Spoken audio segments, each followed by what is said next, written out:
gira abakristo naco gituma message nagomba guheza abakristo yuko intumwa y'Imana yaje ubwanyuma Muhammad Imana Muhammad mezagiro yaje kubereka inza Yesu yari yazaniye umuryango wa Israel kugira bayikurikire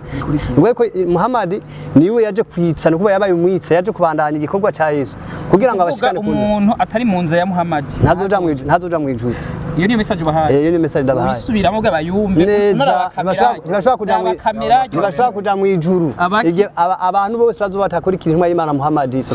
ko Muhammad avuga ati ya ayo nasu inni rasulikum jami'a enye bantu jendi intumwa y'Imana kuri mwese nuko iyo ntumwa y'Imana arongetse ku miryango yose indimi zose amadini yose nico gituma usanga muri Qur'an hariyo message ku bayahudi abakristo abapagani abayisilamu nsubanuzi kwa Islamu gusa ni ku mahanga yose iyo tuvuze intumwa y'Imana Muhammad reka nanyo kandi Imana Muhammad n'imigisha kaza bimore gusa Muhammad sabisabiye amahoro n'imigisha kandi nawe utabimusabiye n'ukuri uzomukoshereje kuko niko yavuze ngo igihe cyose muzovuga izina ryanje muze munsabire amahoro n'imigisha biva ku Mana bisigura iki ntabyagira ariko Yesu yavuze ngo amahoro yanje iyo ngiye kuja sindayakeneye amahoro ariyo ndayabasigaranye kandi simbaye nkuko abisibagaba ngo nzoza kuyabishuza ndayabahaye kandi imitima yanyu ntitinye rero ndiko ndabwira abayisilamu ariko baranyumviriza ngiye n'abakristo bizeye Yesu Kristo uwo mugabo twizeye afise amahoro mbega igihe twobaho nkaho Muhammad abaye atagira amahoro akeneye ko tuyamusabira twebwe twoba tubayeho gute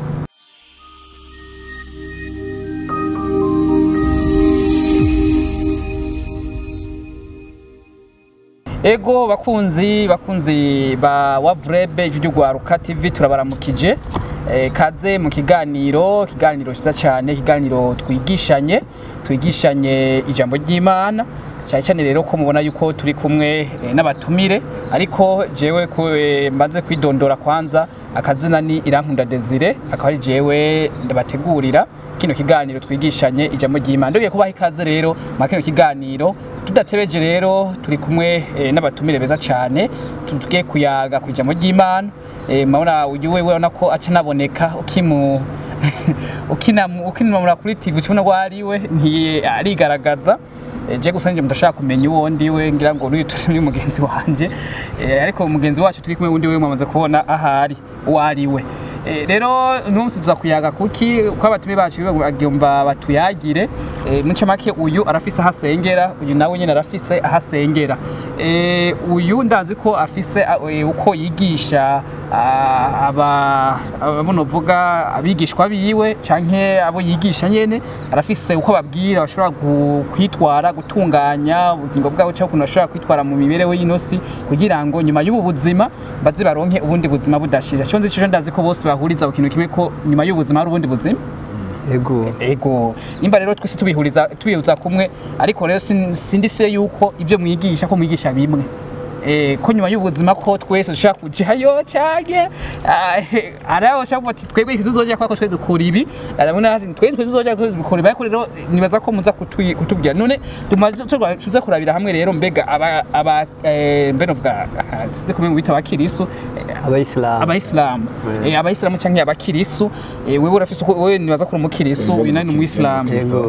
uri umukristo uyu nani umuyisilamu nibaza ko wewe urafise wewe kubwira abakristo etape boshobora kugira ngo bashobore kuzoronka ubugingo budashira ubundi bugingo buri nyuma y'ubu ubundi buzima nawe urafise kubwira abayisilamu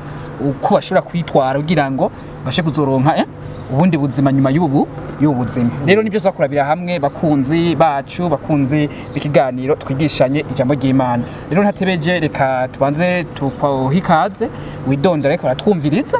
hanyuma ni waheza shaduha ikaze nawe idondore amashe duduka kigano cy'unyezi na turaguha ikaze ego murakoze mu kiganiro twigishanye no kuba yuko kwizina ni mubona Humudi ubatazira Sheikh cyangwa mwarimu muri akarere ka Cibitoki nkaba kandi ari jewe nserukira ivuga butumwa muri akarere mu bibazo byose bijanye n'ubutumwa n'ubuhanuzi muri akarere inshallah inyuma y'ivyo rero nkuko mwabitubwiye cyangwa nkuko ikiganiro kigomba kugenda turashimye cyane kwa muduhaye ikaze ego murakoze cyane ego reka twakire uyu mukristo nawe twibwiye nawe uwariwe nimba nawe ari shehe tubwire murakoze rwose navuze neza civanga umukristo ndi umukristo nitwa Pasteur Emmanuel ndi umupastori ndangura ibikorwa by'upastori mu ishengero Faith Temple Cibitoke Ego numva ata birebire uretse gusa kubashimira ko mwanyumviye ko naje mukaza kumuza n'uyu mugenzanje dusangiye igikorwa Sheikh Humudi ndanamushimiye nawe nyene kandi nzira neza yuko tuza kuyaga nyene dushira hamwe. Ego murakoze cyane. Ego tudatebeje Sheikh Humudi ko twamaze kumenyana nyuma y'ubu buzima hari ubundi buzima mwoba mubwira abayisilamu gute ukuntu bashobora kuzoronka ubundi buzima buri nyuma y'ubu buzima mwoba mubigisha gute kugira ngo bazoronke ubundi buzima? Ego nkuko ubwisilamu hariho intambwe zitatu abayisilamu caziza kandi kugwiza izindi ntambwe zitwireka dushikana muri ubwo buzima buzoza imbere. No kuvuga yuko mu dini ya Islamu hariho intambwe ya mbere yitwa ubwisilamu, hakabaho n'irindi jambo ryitwa imani na isani. No kuvuga yuko ubwisilamu no kwemera yuko nta yindi mana iriho ikwiye gusengwa kiretse Imana iwe rudende. Hanyuma kandi inyuma umuntu amaze kwemera Imana agacemera intumwa yarungitswe mu rungano rwa nyuma nkuko tubwirwa mu ijambo ry'Imana batubwira ati uhoraho yarungitse intumwa zitandukanye mu miryango itandukanye nkuko namwe bw'urungano rwa nyuma twarabarungikiye intumwa kugira ngo iyo ntumwa ize kubayobora nkuko twarobanuye intumwa Mose niko twarobanuye niyo ntumwa kugira ngo ize kuyobora urungano rwa nyuma. Mu nyemerere y'ubwisilamu turemera yuko inzira ya mbere ari kwemera Imana no kwemera intumwa, kubera yuko iyo niyo nzira yonyene izohava ituma abantu bashaka kurokoka. Kubera ibyo turabisanga no majambo y'Imana aho Imana yacishije agakiza ku nzira z'abavugishwa Imana nkuko Imana kugira ngo agakiza gashikira abantu Imana yagacishije ku ntumwa z'Imana. Ivyo biragaragara amajambo menshi y'Imana kugira ngo abantu bashobore kurokoka nuko abantu bategereza gukurikira intumwa. Anaco gituma twebwe abayisilamu twizera intumwa yacu Muhammadi, Imana Muhammadi mezagiro mu buhanuzi yahawe bwa nyuma. Hanyuma inkingi gira kabiri nukwemera tugasenga gatanu ku munsi. Hama kandi nimwe mu nzira kandi izo dutwara mu nzira y'Imana kuko iyo nzira tudasenze iyo nzira yo kwiyegereza ku Mana niyo nzira twegereza ku Mana iyo dusenze. Hanyuma igira gatatu hariho inkingi yo gutanga ituro, nayo nyene mu bintu bijanye no kutwegereza ku Mana bizodushikana mu ijuru. Hanyuma kandi hariho no kwisonzesha, ibyo byose biri mu nzira zijanye no kuzodushikana ku Mana. Hariho kandi n'indi nzira izodushikana ku Mana mu gihe tuzadutemberera ingoro ntagatifu y'Imaka, kandi iyo ngoro ntagatifu y'Imaka nico cerekezo kuko abayisilamu twese ku isi dusenga twerekeza ishusho turi aba musigiti mutagatifu y'Imaka. Ivyo rero biri mu bintu bijanye nuko nitwabikurikiza neza nkuko inyigisho mu gihe tuzoba dushobora kuba abantu bashobora kuzitahura muri ibyo bintu twavuze bishobora gutuma abantu bazoronka ubwami bw'ijuru. Hanyuma nkuko twabonye ko intambwe zitatu ziboneka mu bwisilamu, hariho ubwisilamu nkuko twamaze kubisigura aribwo bw'ubwo tuje kuvuga. Hanyuma intambwe igira kabiri ni imani.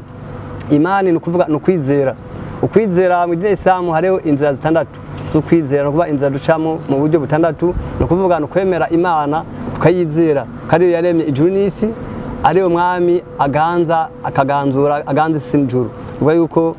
iyo Mana rero nubwo yuko akaba ariyo twizera mu bwisilamu imwe rudende, tukemera ko Imana ntiyavyaye kandi atavyawe. Imana inyuma yuko itabangikanishwa n'ikintu na kimwe. Iyo niyo Imana kwizera ko abayisilamu twizera yuko twemera yuko Imana itavyaye kandi itavyaye, kandi iyo Imana havyegera ifise ngano kw'isi no mu ijuru. Uko niko kwizera ko bw'isilamu. Hanyuma kandi nubwo inzira igira kabiri no kwizera abamarayika buhoraho, kwizera abamarayika b'Imana ko bariho.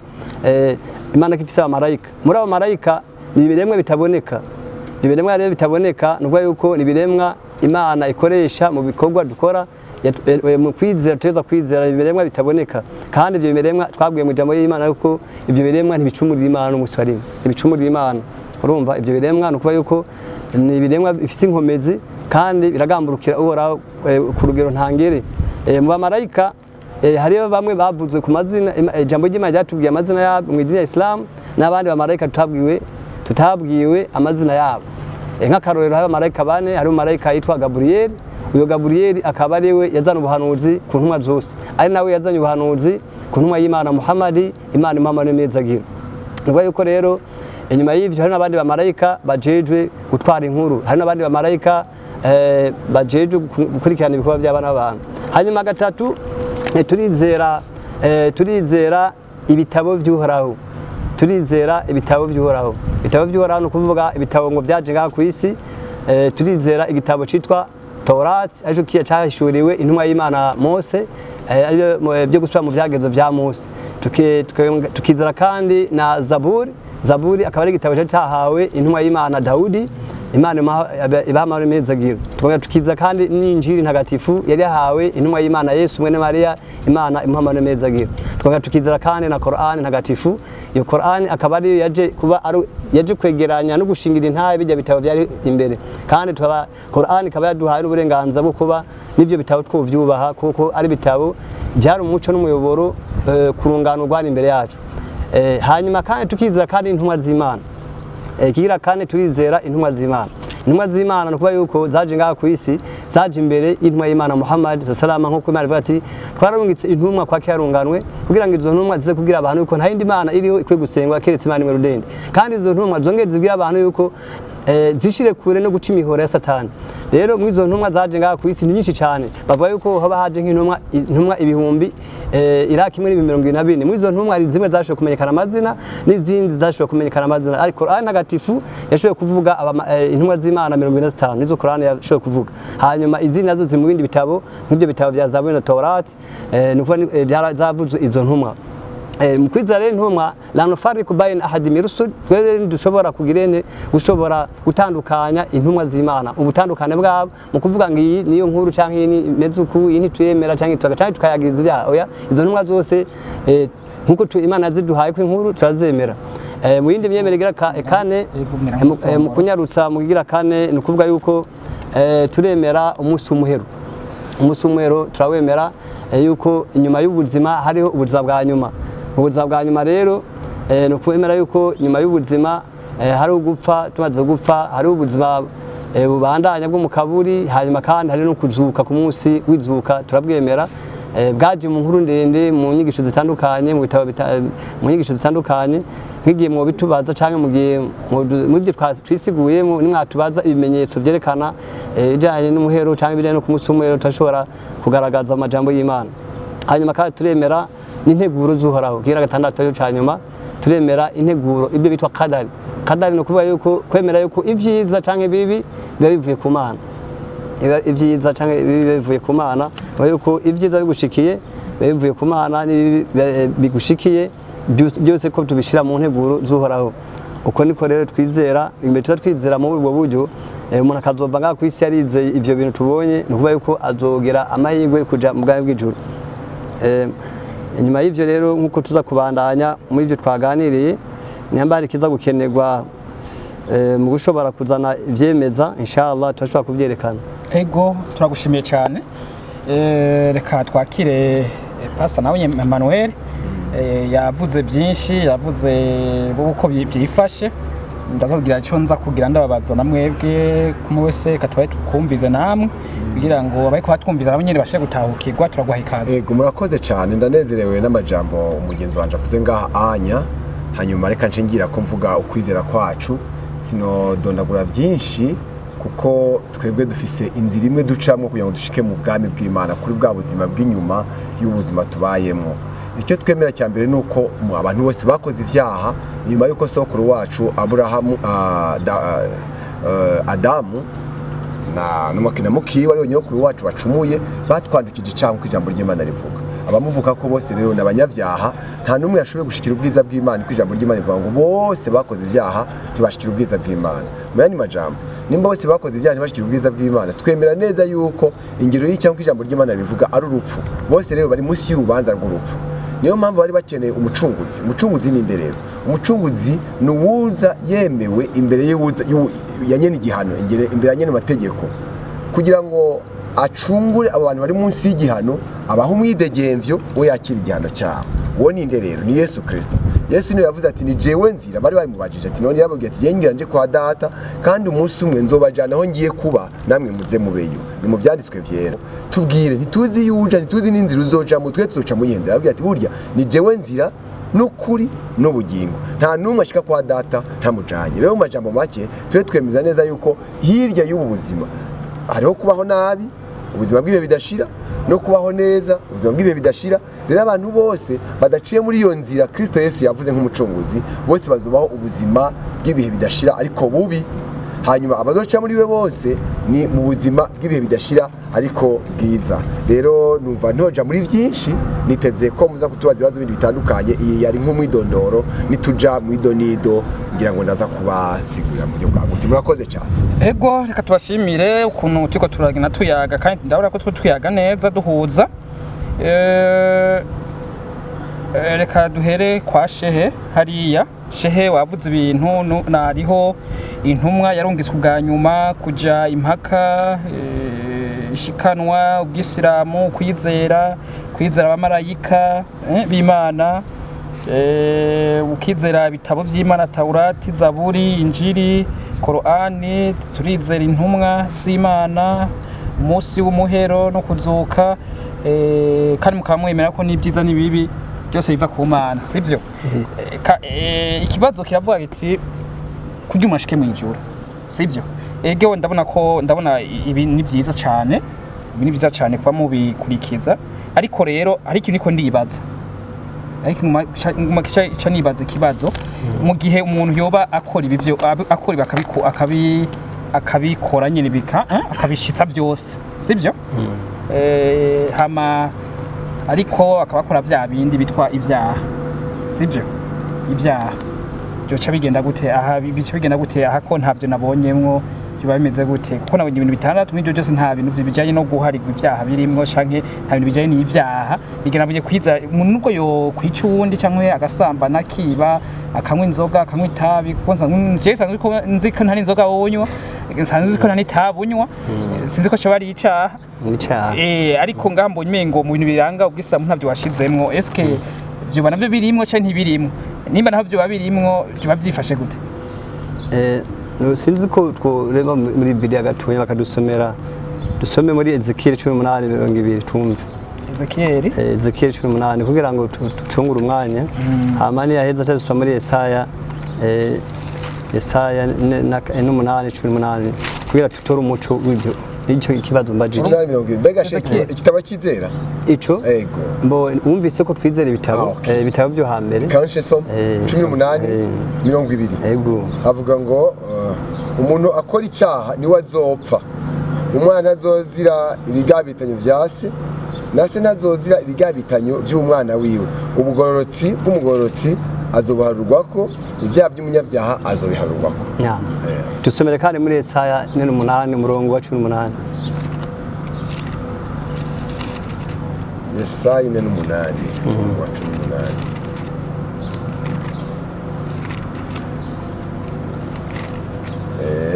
Havuga ngo iyo uba warumviye ibyagezwe byanje uba waragize amahoro ameze nk'uruzi, kandi ukugororoka kwawe kuba kwarabaye nk'imipfunda y'ikiyaga. Uko rero niko umva mu ncamake twebwe uyobotse Imana ukemera ibyagezwe ukabikurikira, nta nkeka urumva uzonka amahirwe kuja mu ijuru, ariko niwagarariza uzopfa kandi uzogira ubuzima bubi. Iyo niyo nyishiri ngaho. Hari akandi kibazo nshangira, akabazo gatonya. Byukuri umuntu yobaho mu buzima atanuzenya adashaka gukora icyaha, akurikiza ibi byagezwe. Muri Korani Imana ivuga ati la tuzaki anfusakum, ati ntimuze mweze imitima yanyu, ntimuze mwiyeze. Imana niyo ntagatifu. Kila mukulu ibn Adam khataa, kila mwene Adamu wese n'umunyabyaha. Ati umunyabyaha ariwe mwiza nujya asaba ikigungwe. Ubwo yuko rero ni byiza nuko uko umuntu igiye cyose ateza kwa Amerika asaba ikigungwe, naco gituma Imana aducira inzira zo guma twiyiza dusaba Imana ikigungwe. Azo zigenza twavuze harimo gusenga, tugiye gusenga hariwe ibyaha byinshi Imana iduhanagura kujya myanya y'isengesho. Iyo tugiye gusenga Imana yatubabarira, kandi muri bya mwanya wo gusenga turasaba ikigungwe, kuko Imana ivuga ngo ntago tuzohana abantu igihe tubabonye ko barasaba ikigungwe, tuzobahana. Kandi tuzohana abantu igihe tuzobona yuko bazoba bari kubaricuza ku byaha byabo. Yumvikana ko uyu muntu asenga hino ariko arasaba ikigongwe, hino kandi yishira n'ibyaha kure, Imana iteza kumugira ikigongwe. Iyo rero agize imperuka nziza muri ubwo buzima, ico twifuza no ko umuntu wese yogira imperuka nziza mu buzima nk'ubwo kwama asaba ikigongwe ku Mana. Ego hariho ibitabo wavuze Injili, uravuga ngo turize Taurati hariho igitabo wavuze ngo cyo kumuzo wa Yesu ni Injili ntagatifu yego bisigure ibiri muri za Luka uravyemera za Matayo birimo nivyo nakwiye kutwemera yego Matayo Luka yego turavyemera turabyemera mu gihe turabonamo inkuru ziba zifitanye isano na Qur'an kubera hari ibyo abafarizayo barononye bimwe baronona abafarizayo barononye okay kadushime cyane ego Pasteur Emmanuel nawe urashobora kutubwira neza uyamaze kudusigurira neza ibigenda bo barasaba imbabazi bagasaba ikigongwe iyo byashitse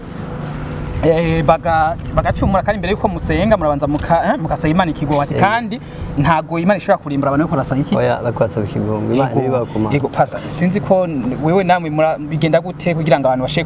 kubabarirwa ko ndazi ko nubwo biruko wavuze ko inzira ni imwe ni Yesu Kristo iyo nzira Yesu Kristo rero bigenda gute mbega namwe bimeze nkuko oya biratandukanye gose mbere kuko turazi ko atamuntu n'umwe ashobora kubaha gukurikiza ibyagizwe byose nk'umuntu kandi turazi neza yuko ingero y'icyaha atari imbabazi ingero y'icyaha n'urupfu niko birivuga mu gitabo cy'Abaroma igice cya 6:23 ingero y'icyaha n'urupfu kwa rupfu rero icyaha gikoze giteza kuronka indishi yacu niye n'urupfu niyo mpamvu twemera urupfu rwa Yesu Kristo ko yashoboye kuriha ibyaha byacu kugira ngo tubashe kubaho twidegembya twemewe n'Imana ego ni nta kandi denza ngaho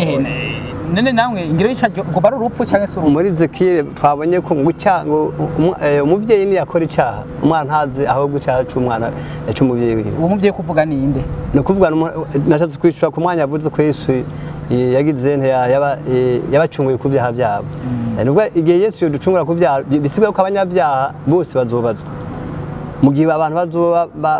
bizera Yesu kuko ni benshi bashobora kumwizera Yesu hanyuma hino ariko baba bamwizeye mu buryo bwo gukora ibyaha akacavuga yuko Yesu yabacunguye ibyo mu ncamake ijambo ry'Imana rivuga yuko umunyabyaha azoharwa ubugororotsi kuri muntu wese azoharwa ku bugororotsi bwiwe n'umunyabyaha azoharwa ku bugororotsi bwiwe bayo ko rero ikindi ngaha nuko umuntu wenyene ku gatwe kiwe yacumuye atereza kusaba Imana ikigongwe bitavuga ngo ni intumwa izondihira intumwa gusa akazi kabo baraza kwibutsa abantu bakibutsa abantu hanyuma mu gihe abantu bazoba baciye kubiri n'ubuhanuzi abo bantu bazobiharugwa ariko suka ko intumwa y'Imana nimba je nacumuye hanyuma ngo nizo shigirende ko twemera ko Yesu ari intumwa Yesu twemera ko ari intumwa wewe yavuze ko Yesu yaje kubabambe kubacungura ku byaha byabo byose bazocungura ego Pastor wumvise ibyo shehe aje kutubwira ego tubarire neza nawe rero utubwire wowe kuko wumva avuga ko Yesu ari intumwa ibyo ntituyaga cyane ko ntiyova ngayemeye ko uko wewe umwemera Yesu ko ndazi ko atova ngabyemeye ariko nashaka abe kwadukurikirana batahuze neza sibyo tuguhe iminota nawe yafashe umwanya munini we waciye ufata akanya gatoya tugwe nk'iminota nk'itatu ubanze usigurira abantu kuvuga utaja muri byinshi ariko banyugwe mbega igituma Yesu ari we muntu atanga imbabazi ari we muntu wemera ko ari we atanga imbabazi ari we muntu yaducunguye basigurire neza bako batwumviriza hanyuma shehe nawe uce tubandanyiriza bivuye nje cyo kutoyaga urakoze cyane nza guhera mu itanguriro igihe abantu bacumura niho Imana yatangiye kugaragaza yuko Kristo azovuka kandi iragaragaza kiziba kimuzanye yavuze ngo shize inyankani hagati yawe niyo nzoka yabwira umugore Eva n'inyankani cyanye urwanko hagati y'uruvyaro rwawe n'uruvyaro rw'inzoka ivuze hari akajambo shehe yakunze gukoresha avuga ngo umwana Adamu umwana w'umuntu iyo tuvuze umwana w'umuntu tubona se mugabo ngaha uruvyaro rw'umugore ni rumwe gusa ni Yesu Kristo niwe tuzi yabyawe n'umugore atamugabo anje kuboneka rero Imana yacivuga ngo uruvyaro rw'uwo mugore rwawe wa mugore we ruzomena iyo nzoka umutwe inzoka nayo izorumena agatsintsiri bisigura iki igihe Eva yacumura yari atanze Eva na Adamu bari batanze uburenganzira Imana yabahaye bwo kuganza kuko bakiriye ijambo ry'umurwanizi ry'umwansi w'Imana bararyemera yakoresha akajambo Imana bararyemera bakora icyo ababwiye, bakoze icyo ababwiye, bari badepoje icyo Imana yababwiye, bakiriye icyo umwansi w'Imana ababwiye. Iyo umuntu akubwiye ijambo ukarikora aba acitse umurongozi wawe, rero kuva icyo gihe batangiye kugendera munsi y'uburongozi. Twese abantu twatangiye kugendera munsi y'uburongozi bw'umwansi w'Imana. Niyo mpamvu rivuga ngo bose rero bakoze ibyaha ntibashobora gushyikira ubwiza bw'Imana.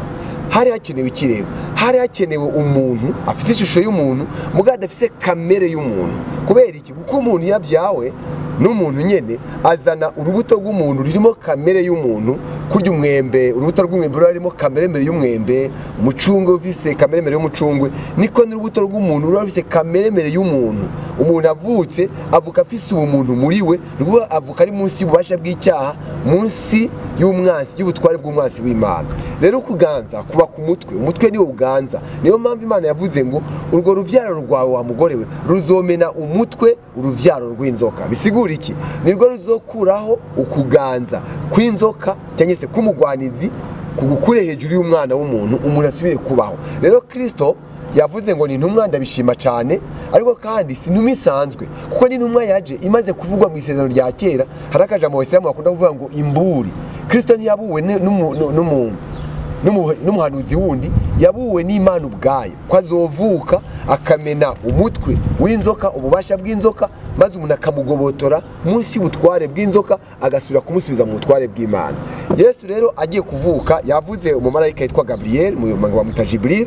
aje niwe yavuze neza abwira Mariya ati ugiriwe ubuntu kuko umwami Imana ari kumwe nawe, ugomba uvyare wa mwana yavuzwe, uruvyaro rw'umugore rugira ruboneke. Ubwo ruvyaro rero ni rwaza, Bibiri ivuga ngo azokuraho icyaha cy'abari mu isi bose. Mbere niyo mpamvu ngo yiswe Yesu. Yesu bisobanura ngo umukiza. Yaciye avuga ngo uwo mwana niyavuka azokwitwa Yesu, kuko ari we azokiza abantu biwe ibyaha byabo. Yesu nawe amaze kuvuka avuga ngo kubw'urukundo Imana yakunze abari mu isi rwatumye itanga umwana wayo, niwe yivuga rero, kugira ngo abamwizera. Yakoresha akajambo imani nakunze cyane. Icyambabaje nuko atavuze imani yerekera kuri Kristo, yavuze intumwa zose, kandi nabyo ni byiza mugazishyira hamwe. Ariko Kristo arengeza intumwa zose, kuko we niwe yivuze ati kugira ngo unyizera wese ntazopfe rubi, ariko ahabwe ubugingo budashira.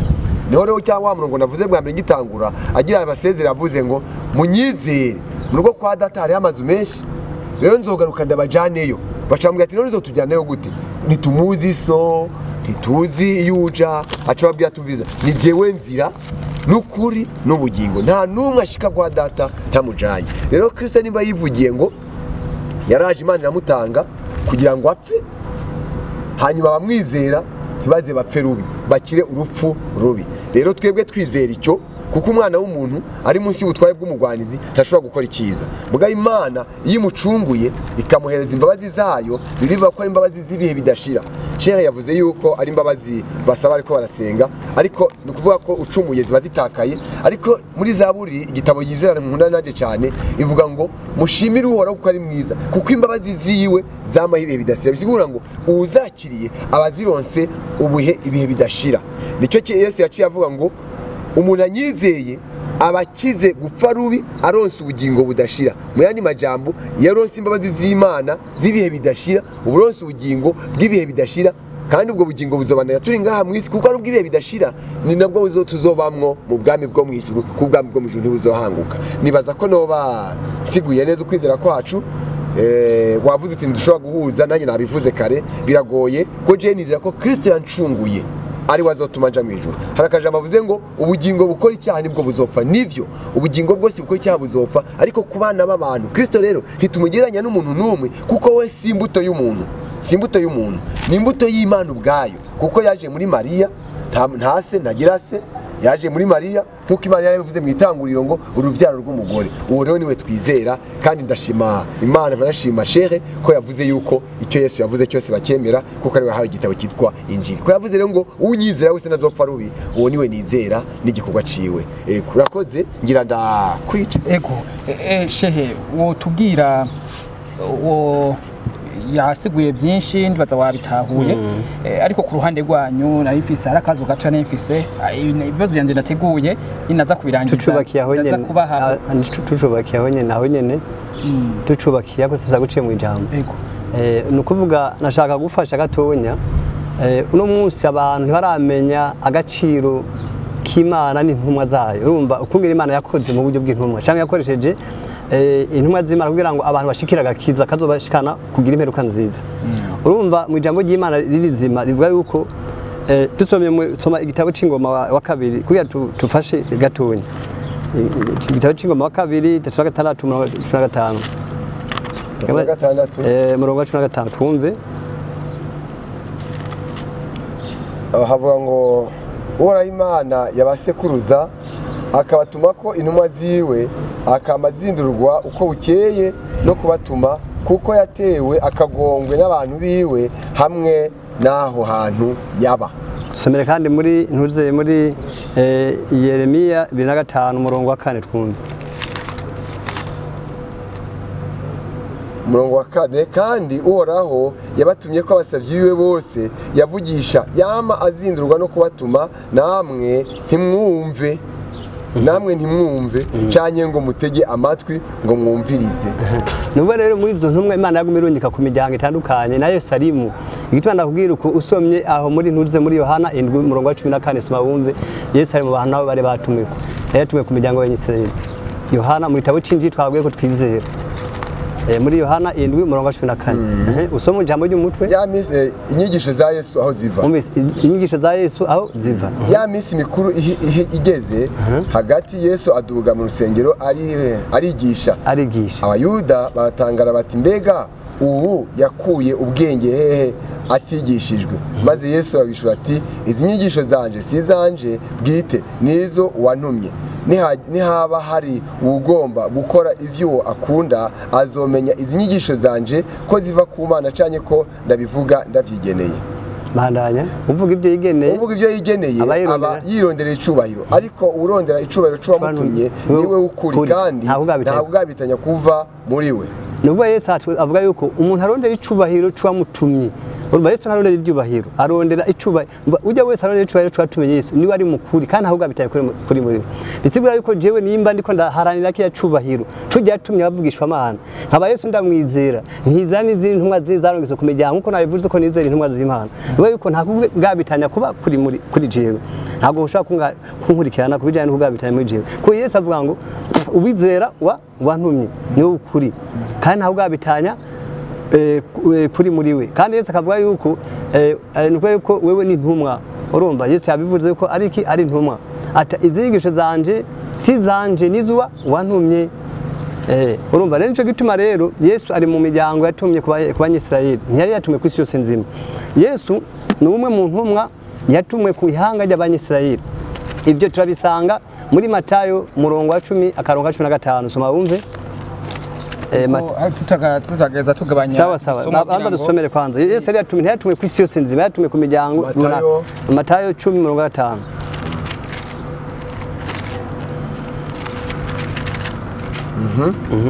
Mirongo gatanu ngo Yesu atuma abo 12 ababwira ati ntimujane inzira ijya mu banyamahanga canye mu bisagara by'abasamariya ariko muje mu ntama zazimiye zo mu nzu ya Isirayeli nukuvuga Yesu yari yatumye ku miryango y'inzu ya Isirayeli ntabwo yatumye ku isi yose nzima kuba ari intumwa zimwe zarangitse ku isi yose nzima nk'akarorero intumwa y'Imana Muhammad Muhammad mezagiro ari mu ntumwa zarangitse ku isi yose nzima urumva cyo kimwe hari n'izindi ntumwa tutashoboye kuvuga amazina yazo zarungitse ku isi yose nzima muri izo zimwe harimo intumwa y'Imana Mose harimo n'intumwa y'Imana Noah yari yarungitse ku isi yose nzima urumva hariho n'intumwa y'Imana Ibrahim alayhi salam nawe yari yarungitse ku isi yose nzima izo ni intumwa zimwe zikomakomeza zahawe amahanga akomakomeza yego jewe sinshaka guhagarara cyane ngo kuri ibyo by'intumwa ikibazo canje ngomba ndababaze gatoya kugira ngo tubyumvikane ko neza ndumva ko mwasomye ibitabo by'ukuri ushobora kumbwira abantu wiza neza ko bagiye mu ijuru bakoresheje uburyo bwo bavuze bwo kugira gute bwo gusaba imbabazi sibyo gusaba imbabazi kujya bivuze hama Pasteur Emmanuel ndamusabe andonderera abantu yobazi muri Bibiliya ko ndiyaba hari cyane muri nawe ngiye bufise muri Qur'ani cyane muri Bibiliya nyeko nabikwakosha Bibiliya cyane yego bavuga ati jewe aba ndemeza neza ko baciye mu nzira zo kujya vuze ngo hatabaye gusesa amaraso ntago ari bagira gute kuba ashaka gutuhara abantu ubogira baharigwe habaye guseseka amaraso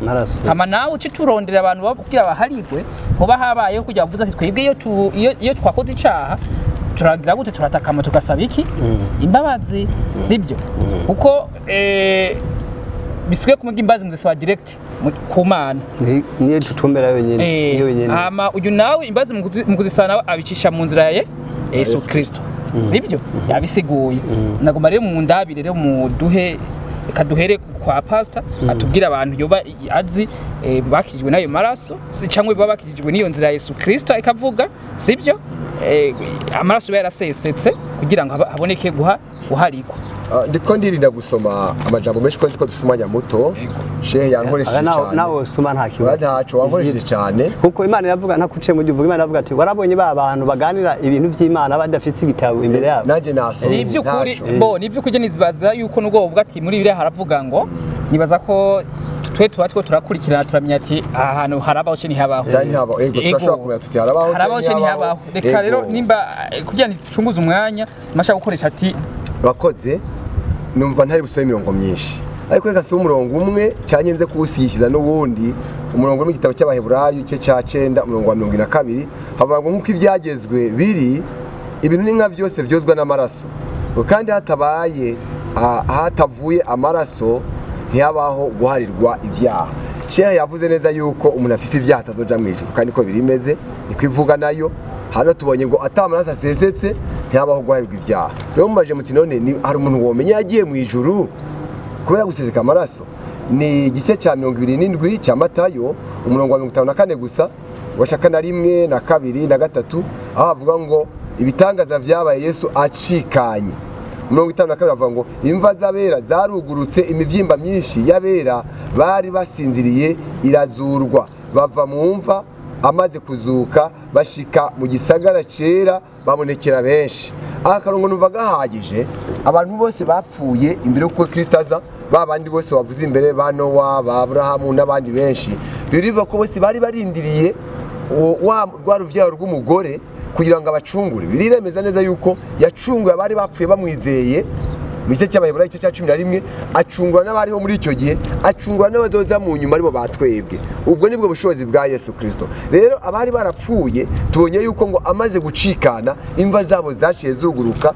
barababazima bagenda mu gisagara abantu barababona ivyo rero byakozwe n'iki byakozwe n'urupfu rwa Yesu Kristo kuko yari abacunguye aha rero twabonye mu Heburayo yuko ngo iyo hatabayeho guseseka amaraso ntiyabaho guharirwa ivyaha ego ubwo nanje rero Emmanuel zoja mu ijuru kubera ko nahariwe ivyaha gute kubera amaraso yasesetse rimwe rizima ku musaraba wa Yesu Kristo ego shebasha nawe kufata kanya gato cyane nk'akafashe ugashobora nawe gutubwira mwege aba Islam kugira ngo muradushike mu ijuru abantu bamaze kuja mu ijuru muzi neza canke muzi ati aba bantu nubwo batarashika mu ijuru barapfuye barindiriye umuhero sibyo birashoboka barindiriye umuhero atego twazeza ko bagimije kubera ko bapfuye nabo nyene bahariwe basabye imbabazi directement bazisabye ko baciye ku Mana badaciye kuri Yesu siko wambare ko imbabazi musamu daciye kuri Yesu mwe muca ku Mana direct ku Mana yego ariko mugakurikiza ibyo Yesu amategeko ya Yesu yoba yaravuze sibyo Yesu muramwemera mva n'ivyo yavuze muravyemera atariko rero atariko twebwe imbabazi dusha kuri Yesu ko Yesu ni intumwa atariko twebwe duca ku Mana akabere dusaba yego nkuko intumwa yose yarangutse ku miryango urumva naye nkuko Yesu twabonye ko yarangutse ku muryango w'abanyisirayeli kugira ngo acire inzira abanyisirayeli bajya bazuca muri iyo nzira nukuba yuko abayiciyemo mu gihe ciwe bazoja mu ijuru bajya bayigararije bazoja mu ijuru twebwe abayisilamu mu gihe tuzogarariza inzira yarangukanywe intumwa y'Imana Muhammad Imana mezagiro natwe tuzoshakura ingurane rero ukwizera niko kwatumye abantu benshi ukwizera nyamukuru dusonye nko biheburayo 11:13 tumve ukuntu avuga abiheburayo 11 ndasamashe ko urahansomera nzi ko za kwasoma 11:13 11:16 avuga ngo ariko noneho barifuza igihugu kirushije ico kuba ciza abiheburayo niho ndi 11 ni 13 she murongo usomye siwo ni wa 13 kandi usome wumva uvuga ngo abo bose bapfuye bacizeye nakubwiye 16 igitabo cy'abiro nta 13 kigira akarongo ka 16 ntakariko ku gice cya kangahe gashe 11 niho ndiko ndasoma ariko noneho barifuza igihugu kirushije ico kuba ciza nico mwijuru nico gituma Imana itamaramazwa no kwitwa Imana yabo kuko kuko yabateguriye igisagara. Umvise rero urumva subiramwe umurongo ariko noneho barifuza igihugu kirushije ico kuba ciza nico mwijuru nico gituma Imana itamaramazwa no kwitwa Imana yabo kuko yabateguriye igisagara. Imana rero ntabwo imaramazwa no kwitwa Imana yako yamaze gutegura igisagara cy'abantu bazoja muri iryo juru. Byumvikana ko umuntu wese rero adashaka kumaramara no kumaramaza kumva to kwatura izina ry'Imana kujya wese azokwaturira ko Imana ari imwe uyaduja mu ijuru. Nk'akarorero usomye muri Yesaya 4:2 dusomere na 2:8 wumva uko Imana ivuga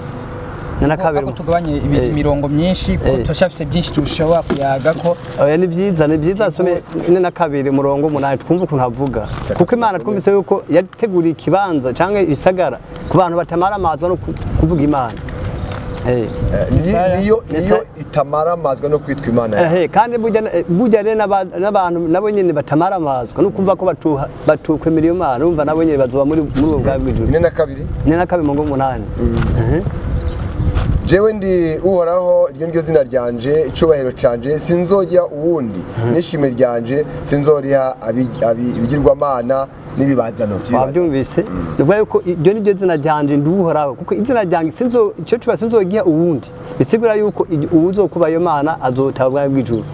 Usomye kandi ako ntari kutabana yosoma ngaho usomye muri Matayo 3:9 havuga ngo ariko ntimukite muntu wo kwisi Imana ko nta muntu wo kwisi yo kwitwa Imana umusenye nk'Imana cyangwa ngo mubahe. Yesu ari kwisi. Yesu yarabaye kwisi. Nuko yuko Yesu nimba yarabaye kwisi ntashobora kwitwa Imana. Kuko aho mu Biheburayo 11:3 havuga ngo kuko ngo Abiheburayo 11:3 havuga ngo kuko ujya yiserura ujya tiserura mu byaserutse niwe Mana. Kubera ujya atiserura wari gudusaba mu Biheburayo 13 kumva ukuntu havuga. Kuko Bibiliya irangora gatonya. Nukuvuga Abiheburayo 11:3 ukwizera niko kwatumye 11:3 ukwizera niko kwatumye kutumenyesha yuko isi yaremwe n'ijambo ry'Imana cyo gituma iboneka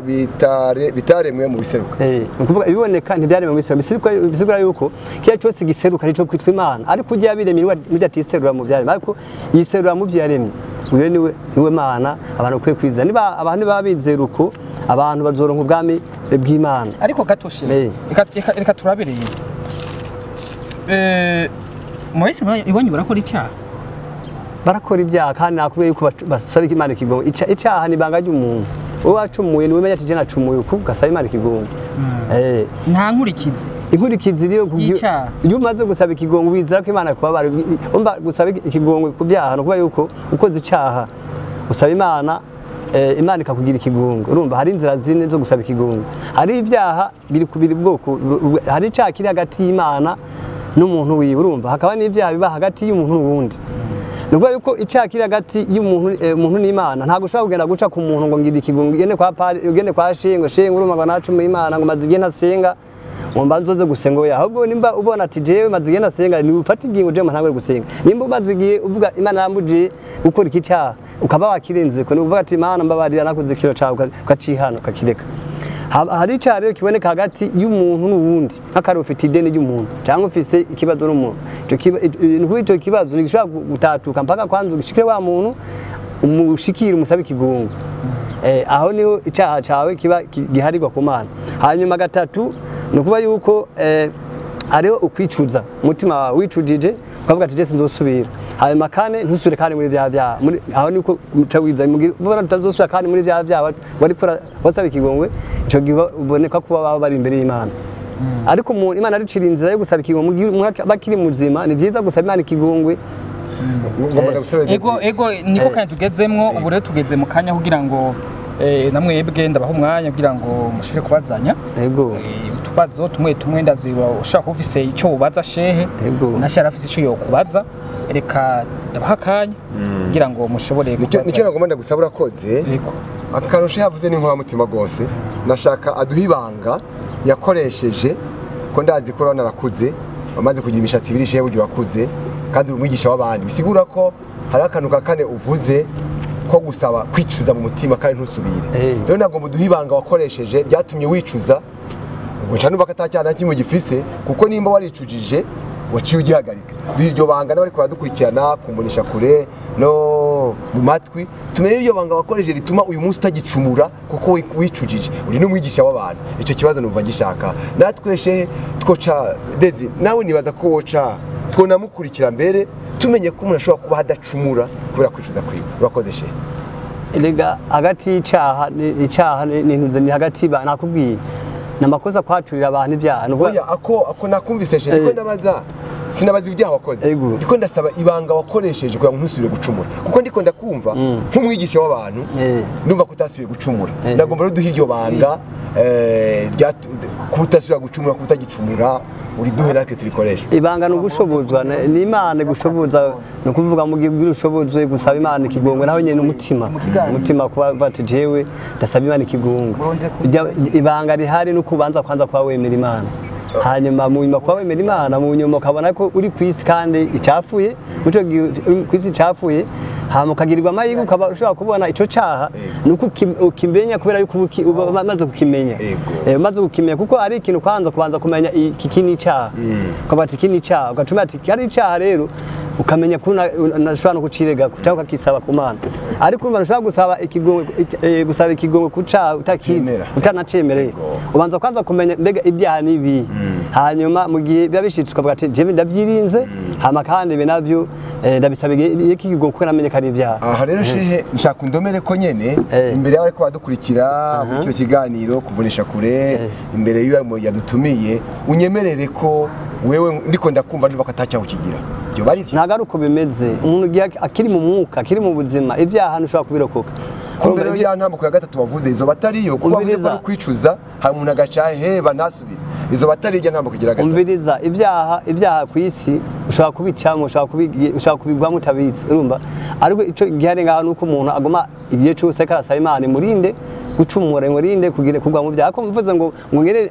ugombye kunsha muri wa mwayo kuvuga ngo Imana maze kuvuga ngo ntimuze mweze imitima yanyu Imana niyo ntagatifu urumva ntimuze mweze imitima yanyu ngo ko imitima yacu igihe cyose yama ifise ikibazo ariko igihe cyose nuko umuntu yama ategerezwa kwama asaba Imana ikigongwe shese mfise umutima wo kugora mfise umutima wo gushaka kumenya majambo make ya ntambuko ya gatatu watubwiye none washatse mvuge ko ndi mwiranda oya si icyo nashatse nafate ku majambo wambwiye ko nshaka kumenya sinzi imani ya Kiislamu ndashaka kumenya kandi nibaza ko she nk'ubu unyemeje nkaza muri Islam byo guhimbara gose nkuko nanje nk'uyu munsi nogirirwa ibakwe Imana nyene n'amahoro ikabikora nawe ukizera ukizera Kristo Yesu tukakubatiza byo mpimbara cyane mu mutima wanje wose rero nagomba mbaze ijya ntambuka igira gatatu wavuze ko ubwa mbere iyo ukoreye icyaha Imana usaba Imana ikigongwe ubwa kabiri iyo ukoreye icyaha mugenzi wawe uramutumbera bwa gatatu uti hariho kwicuza icyaha wakimenye ukakicuza ntuzo gisubire ni kuvuga ko icyo gihe uca witwa uwera rero nimba shehe we nk'umwigisha nimba iyo ntambuko ya gatatu warayikoresheje swate warabishoboye uzoba atacyahugira swate byarakunaniye none niba byarakunaniye wumva woba witeze iki nkamwe uhura n'Imana wumva woba witeze iki igihe cyose je mfise ibyizigiro ko Imana izombabarira Imana ndafise ko intumbero nziza mugenzi wana banapfuye mfise ibyaha cyane mfise ubugorotse Imana izombabarira kuko Imana ivuga ngo hariho abantu mu gihe bazoba bapfuye bemera Imana mu gihe bazoba bapfuye bemera Imana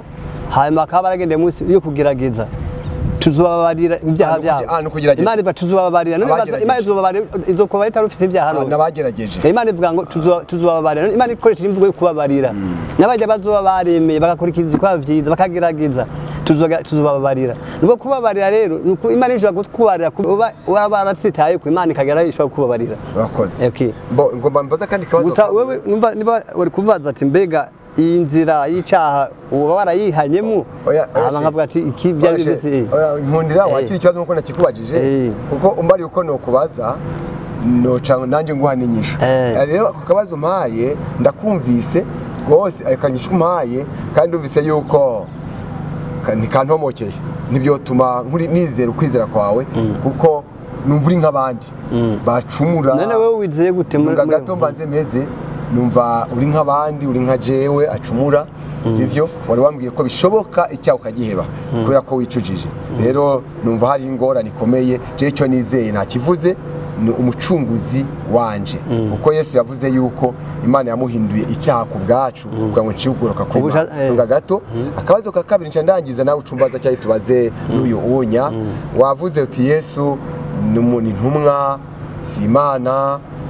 ntakaje umuntu yita umuntu yabaye ku isi Imana egome nagomba mbaza akabazo kari mu tuntu tubiri ce ntanga explication impamvu twebwe twemera nk'Imana Yesu Kristo mbega hari undi muntu yemerewe guharira ibyaha atari Imana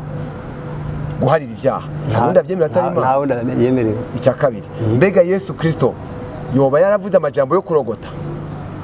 kunzanya baki yoba yarigeze gucumura ku Mana akavuga amajambo ku kufuru akavuga amajambo atari yo ku Mana akishira mu kibanza c'Imana kandi atari yo icyo cyo bari gihano haraho Yesu yoba yarabikoze ivyo onye icyo nzi gusa nuko Yesu ntaca yagira okay urakoze cyane Yesu ntaca yagira siguro ko amajambo yose yavuze twoyemera nk'ukuri hari amajambo Yesu yagiye avuga ubwiwe n'ayandi majambo abantu bavuga nuko abari abo bantu bavuga mbega amajambo ko bayavuga by'ukuri bayavuga nayo kuri ibyo yivugira yivugira arashobora kubyemera urashobora cyangwa urabyemera aravyemera uyavuze ngo arashobora bisigure ko arashobora nyene ibyo yivugiye ubwiwe arashobora kuvyemera ibyo yivugiye naheza kubyemera okay nagomba some imirongo mike hanyuma turaza twebwe jewe nawe na Desire na cameraman nawe nyine atwumva n'abandi bari kwatwumviriza baza gutora ukuri ngo haheze iminsi asubira i Kaperinaumu bimenyekana ko ari mu nzu benshi bakoraniraho ntibakwirwa mu nzu eka mbere n'imbere y'umuryango hose ababwira ijambo ry'Imana haza abantu ikimuga bagiteruye ari bane babuze ingene bashikira kubwo bamushikira gwishengero basambura inzu hejuru yaho atumbereye bahejeje kuhatobora barukirizamo inderuzo aryamye mu cyakimuga ico kimuga Yesu abonye ukwizera kwabo abwira ico kimuga ati mwana wanje ibyaha byawe urabihariwe ariko hariho abanyabwenge b'ivyanditswe hamwe bicayeho biburanya mu mitima bati ni iki gitumye uwo avuga atyo ararogose anakufuru mu Gaswahili ninde ashobora guharira ibyaha atari umwe niwe Mana twese turavyemeranya donc ni Imana iharira ibyaha hanyuma Yesu amenye ivyo mu mitima wiwe amenye umutima we yuko biburanya muri bo batyo aca arababaza ati Kristo yagize ubushobozi bwo kumenya ibyo ariko ariyumvira mu mutima aca arababaza ati ni igiki kitumye mwiburanya ivyo mitima yanyu icoroshe ni ikihe nukubarira ikimuga ni uhari ibyaha byawe cyanye nukuvuga ni vyuka bikorere inderezo yawe ugende ariko kugira ngo mumenye ko umwana w'umuntu afise ububasha mwisi bwo guharira ibyaha abwira ikimuga ati ndakubariye nti vyuka wikorere inderezo yawe utahe aravyuka aca yikorera inderuzo asohoka imbere ya bose nuko bose barumirwa bahimbaza Imana bati ntitwari bwabone nk'ibene ibi nshaka kuvuga iki kuri amajambo by'ukuri amajambo wavuze she turemeranya nta wundi muntu ashobora guharira ibyaha atari Imana igihe Jeno bivuga Imana n'abamarayika bavuga baca bavuga ngo Emmanuel ararogose yiyise Imana mugaba ko wambwiye ko Yesu adakora icyaha akaba yavuze ko afise ububasha mu isi bwo guharira ibyaha kandi yarabihariye aca atanga ikimenyetso ati kugira ngo mwemere ko ibyaha yabihariwe cuhaguruka wikorera inderuzo yawe wumva ko bamuzaye ku nderuzo ati ikibishingira intahe rero ko naguhariye ibyaha koko terura inderuzo yawe wikorere wigire aca arayikorera abantu bari bamuje kwinjira babibonye baca bayifata mu bisagende turabonye ibitangaza rero uyu Yesu kuba harira ibyaha ashobora kwikubita mu gikiza akavuga ngo ndaguhariye ibyaha agaca atanga n'ikimenyetso kigaragaza ko aguhariye ibyaha ahubwo ati waje ubabaye ukuboko waje uri kimuga none ndakubabariye ibyaha byawe cuhaguruka ugende bikwemeze ko hariwe ibyaha je numva Yesu ndamwemera nk'Imana urakoze shehe ndashaka kwemeza igituma nemera Yesu mu bushobozi bwiwe mu isi igituma ivyo yakoze byose ndavyizera kandi nciye kuri we ko nzoshika muri bwa bwami wavuze asante shehe Pasteur nagwana kwaza ikibazo muri zo nyigisho urigisha wigisha abantu isi yose nzima n'amahanga yose none uroga abantu bene uko uri kuroga abantu bene uko muri ico kintu yaje kwigisha nga werekanye ko Yesu yakijije cyangwa yahariye cyangwa ni igitangaro cyakwese bantu indire arabarotse kubera yuko teza kwanza kumvisha abantu neza yuko ico ngo kwari kwitwa guharira cyangwa kurokora umurago ico ni igitangaro Yesu yakoze ariko banzisomeshe negera gatoya nasomye negera kwanza nunga gatoshe ucuwandanye nasomye ngo Yesu avuga ngo mwana wanje ibyaha byawe yari umwana wiwe se ariko ni Yesu yabivutse oya mbirize tugende gatoya ico cabaye ngaho Yesu ni igitangaro cyakoretse ko Yesu yakoze ibitangaro byinshi na Ezekiel wenyene yazuye igisagara cyo zikiza amagufa abantu bari bapfuye abantu bapfuye muri Ezekiel biranditse ariko ni hari ibyaha Ezekiel iyo ni imvugo yakoresheje kuba ko abantu bahari barakini cyo n'igitangaro cyakoretse ngaho mbe Yesu mukiza iyo nzira byagenda gute yabanza kwambaza nde usoye muri Yohana 11:3 soma wumva ntuga twaye tuguma hashe hani nkora kuko wavuze ko naruza abantu imirongo myinshi nagomba ndamwinyisha wenyene nawe nyene ndamwereka ko Yesu mukubwira akora ibitangaro aho yabanza kwambaza ntabanza bamusomere oya no hava naruza abantu ndashaka banze ufashe Sheikh kurogora abantu duciye nagomba wenyene ndagwinyisha wenyene muri Yohana 11 umurongo Yohana nyene 11 umurongo wa 43 soma twumve yegoshe 11:43 avuga ngo 43 amaze kuvayo amaze kuvuga ivyo asemera n'ijwi rirenga ati Lazaro ngwino sohoka wari yapfuye arasohoka azingiriye ko impuzu ku maguru no ku maboko jimbere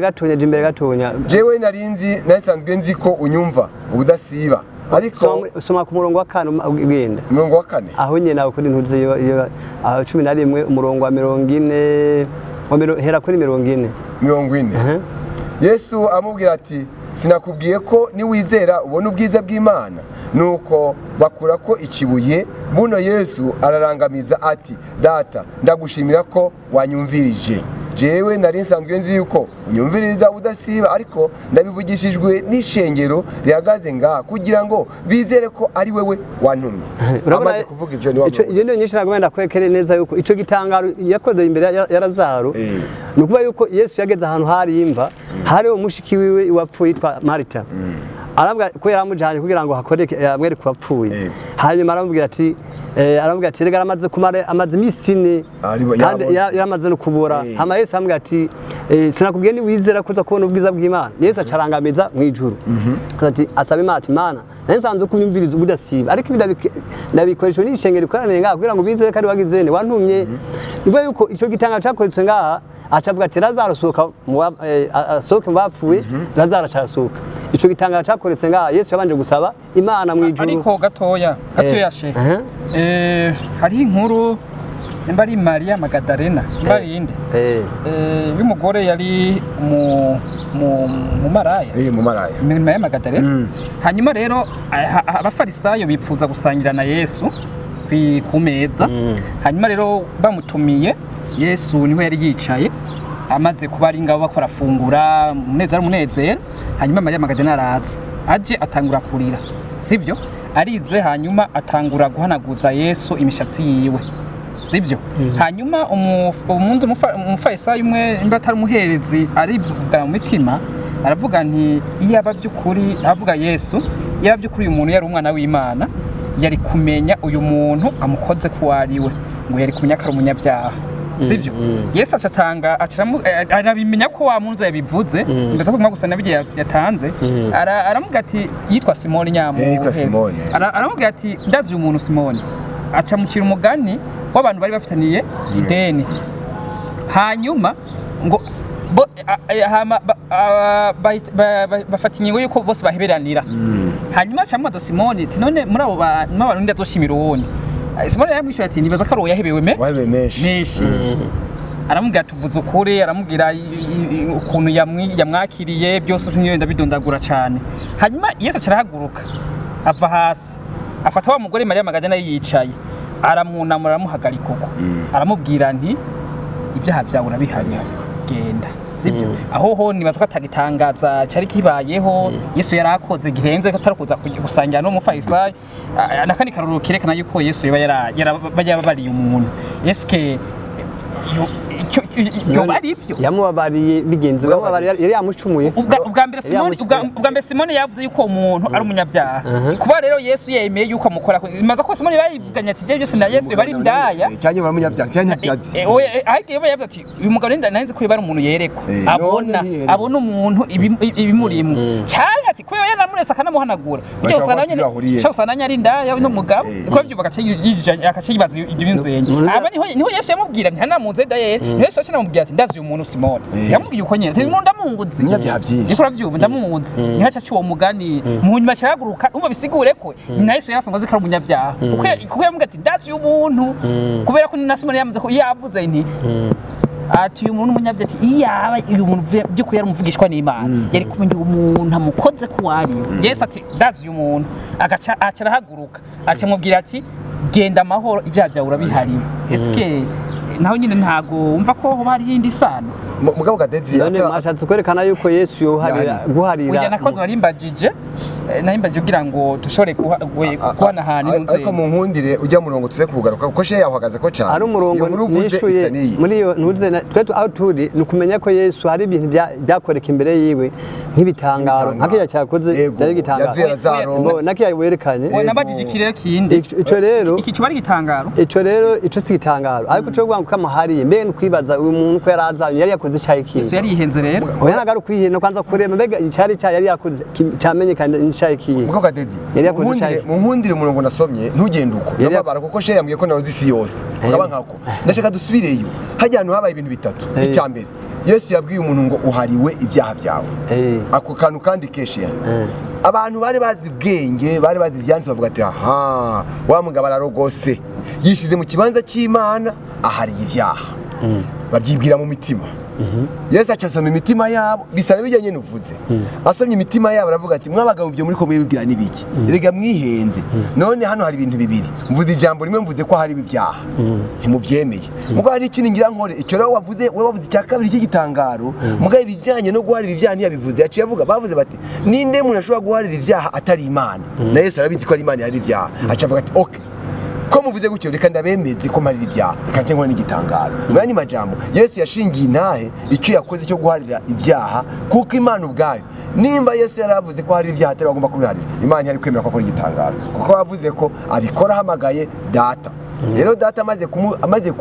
kumukasa akisha mu kibanza ciwe cyo gitangaro bavuze ntiyari kugikora yaciye abikora rero n'abantu baciye bifata ku munwa ati ibi bintu tubonye rero ibyari bwabeho iyo habayeho Yesu hari ibyaha habaho igitangaro ego nukuvuga kandi abanza kubisaba Imana ngo twabibonye muri Yohana kuri iyi murongo nasomye n'uyu Desire yavuze ntabwo yasavye Imana byo guharira ntabisaba Imana peut-être uvuze igitangaro ivyo twokwemerana ariko guharira yaramubonye cyangwa iteze ngo mwana wanje ngo ibyaha byo urabihariwe abantu bati yo wa mugabo arasaze uwo muntu harira ibyaha ninde ko ari Imana yonyene ibikora je nibaza ko bajyaga barabisilamu kuko bavuga ko bari bazi Imana imwe gusa Imana itaboneka ntibigeze bahishurirwa Yesu uwo ari we hanyuma Yesu acavuga ati reka ndabahishurira uwundi ni jewe nyene mwana wanje si ukuguharira ibyaha gusa ahubwo kugira ngo abantu bose bamenye ko ushobora guharira ibyaha mu yandi majambo kugira ngo bamenye ko ufite ubushobozi bw'ubumana ikora inderezo yawe utahe bari bamubujije kwinjira ujya muntu babonye ivyo bintu baca bamubwira ati ntiwigiye bose baca barikumira rero jewe nizera Kristo kubera iki ndamwizera nk'Imana ishobora guharira ibyaha niyo mpamvu ugiye kujya mu ijuru kwanje kudepanda kuri Kristo Yesu nabo twizera kimwe ego n'umuyisilamu azovyizera nawe nyene tuzojana mu ijuru muri ubwo buryo nyene nawe wenyene nk'ubu byizeye shehe none zego kuko bafite ivyizigiro 100% ko tuzojana mu ijuru muri Matayo ndwi 14 usomye arashaka kuduheza inyishu ya ibyo kibazo cawe Matayo ndwi ega kibazo na mfise shehe ndeko ndavuga imani yangu Matayo ndwi umurongo wa 15 twumve Yesu ko navuga tumwe ko ari byo 15 umurongo indwi Matayo nirinde abagira bavugishwa n'Imana baza muri mwebwe nk'intama ariko ba imbere ari amabingira y'inkazi ni umurongo muzamenya ku byo bama mbega hari wo kwamura inzabibu ku munyinya canye isokoni ku bitoke bandanye nuko igiti cyiza cyose cyama ibyiza ariko igiti kibi cyama ibibi igiti cyiza ntigishobora kwama ibibi kandi igiti kinini gishobora kwama ibyiza igiti cyose kitama ibyiza kiracibwa kigaterwa mu muriro nuko muzamenyera ku byo bama bandanye mpaka inyigisho umuntu wese amumereza ati mwami si wazo kwinjira mu bwami bw'Imana atari gukora ivyo data wo mwijuru agomba. Kuri wa munsi benshi bazombwira bati mwami mwami ntitwavugishwa n'Imana mu izina ryawe, ntitwasenda abademoni mu izina ryawe, ntitwakora ibitangaza mu izina byinshi mu izina ryawe. Niho nzobajinjirwa naho nigeze kubamenya mviraho mwankora biziramo. Nuba yuko kiretse bajya bakora iby'Imana ishaka nibo Yesu ariko aravuga. Yesu bavuga ngo kuwo munsi abantu bavuga ngo bakora ibitangaro mu izina rya Yesu bamwambaza bisigura bajya baza bavuga ngo Yesu umuntu siyo tiko ndagiriza bagenzi biwe ko bakora mu izina rya Yesu n'abajya bose bavuga yuko bamusaba ariko Yesu avuga ati ntawe nigeze bamenyera bajya bose bamwambaza mu izina rya kiretse bajya bakora iby'Imana igire ishaka aribo mwebwe y'abayisilamu ko twe dukora iby'Imana ishaka urumva ngo yuko nshaka gucisha ibisabisho byacu ku muntu umwacaye ku muntu tumbwe ngo ngira ikigongo cyangwa ndamutakamira mbwire kandi iyo ntumwe iri kwerekeza gusaba Imana ariko gashe kukwepa umurongo uko Yesu yahari ivya none umurongo nawemeye kandi jewe nta gitangaza navuze uyo murongo no twereka ko Yesu twamutumbera kumusaba inuze umvise yatweretse ivyo data gomba reka nawe ni wavuze akanavuga ngo jewe ivyo mvuga vyose sivyo umurongo urumva ko tufise uburenganzira gutumbera ikindi kintu none ko hari ivyaho umuntu ujya muntu tufate gute yaravye tumwemere ko yari we cyane yari nukuraba neza hari inyandiko nyinshi zahinduwe bakabihindura kuvuga ngo niko Yesu yavuze kandi abantu abasayiza barahinduye inyandiko aho rero haza kuba kabazo tuza gusanga ya injiri akona kabazo nakabazo nukuraba neza basinzanira ya injiri we wemera iba ariyo dusoma nukuraba neza kubera yuko hariho inyandiko zimwe usanga abantu barahinduye imvugo none gashehe reka nacyo tukemere aho Yesu yavuze ati ntawe ushaka kwa data namujanye byo uvyemera basi kwa data ni jenzira n'ukuri n'ubugingo ntawe ushaka kwa data namujanye iryo jambo ryo uryemera cyane n'abafarisayo bajyanye kubanza ukamenya neza iyo nzira yari yabandi yabari ko karavuga ujya na je nasonye mu njiri none muri iyo nzira wowe urimo none yego oyawe nturimo nindarimo Yesu avuga yuko sinatume kubandikirize kuna mazazi mezi inzu ya Israeli aha ewe none uri mu banyesiraeli urimo shehe urakoze cyane urimo urakoze gose aho kajambo rero hakanditse gusa sinari narusumanya ukavuga ko igihe Kristo atari bwapfe nta muntu numwe yari bwaronka uburenganzira nabajya abanyisirayeli nyene hari uburenganzira batari bwaronke ngo Kristo apfuye yavuze ngo ninamara kumanikwa muzomenya ko ndiwe kandi nzoca nikwegera kwa mahanga yose uwo murongo abafise bibiri bashaka gusoma wowe usanga muri Yohana 12 umurongo wa 32 kumanuka niyo ngo ninamara kumanikwa nzoca nikwegera ko ari mwisi bose rero atarapfa Kristo ntabwo ari bwaducungure twebwe ducungurwa n'amaraso yiwe jewe rero naronse uburenganzira igihe Kristo yavuga ngo byose birarangiye ni nacyo gihe imva zabera zamva navuze zaca zizuguruka kandi rero icyo nemera nawe ubwo burenganzira urabufise igihe uzobwemera niho rero yavuze ngo je ndi inzira n'ukuri n'ubugingo ntawe ushika kwa data ntamujanye ninde ni umwarabu ni umurundi ni umuzungu ni umwirabura abo bose ushaka kuja kwa data wese yavuze ngo ni jewe nzira y'ukuri n'ubugingo ntawe ushika kwa data ntamujanye ntiyavuze ngo sauf abayisilamu cyanye abanaka yavuze ko umuntu wese aca muri we niwe ashika kwa data rero nimba Yesu yari ineza akavuga ngo ni jewe mbega yemwe none kwizera wundi iyo nzira yavuga yari inzira mbene yayiciye nzira hari inzira Imana yaciriye abavugisha amana hanyuma iyo nzira rero Imana ikaronka ikintu umwe ku miryango abakurikira iyo nzira kwa Yesu yari inzira ku miryango y'abanyisirayeli bayikurikiye bazoja mu ijuru ni nkuko na Mose yari inzira n'ubugingo kwazo twe twokurikiye iyo nzira ukurikiye inzira twebwe aha naho rero birire sasa nubwo yuko rero inyuma Yesu amaze kubanga ku isi nubwo yuko hari inzira yaje izima irimo y'Imana Muhammad sallam Muhammad ni inzira n'ukuri abazokora bivuze kanyuma kadusigurire sallam amahoro n'imigisha nubwo yuko bibe ku ntumwa nubwo yuko iyi ntumwa y'Imana Muhammad Imana Muhammad mezagero nubwo yuko inyuma ya Yesu azuza ariko gatoya shehe jewe murantuka gatoya stadire ko Yesu yageje kuja mu ruhande rw'iwawe yari inzira abanyisirayeli reka nje mu ruhande rw'iwawe yageje kuja mu ruhande rw'iwawe yego Yesu yoba yavuga amajambo yo kwiyemera adashoboye kandi yo kurogota umve gatoya niko ndavuga niko bakurikirana mwese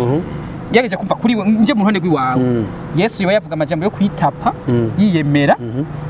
avuga n'ibintu adashoboye sivyo ndiko ndavuga uko niwe bivuze oya gato nije ndabivuze si wewe she oya nije ndabivuze kubera kunze ndikumviriza inyigisho hanyuma nje kuri uyu nawe nje kuri uyu numva ko mengo Yesu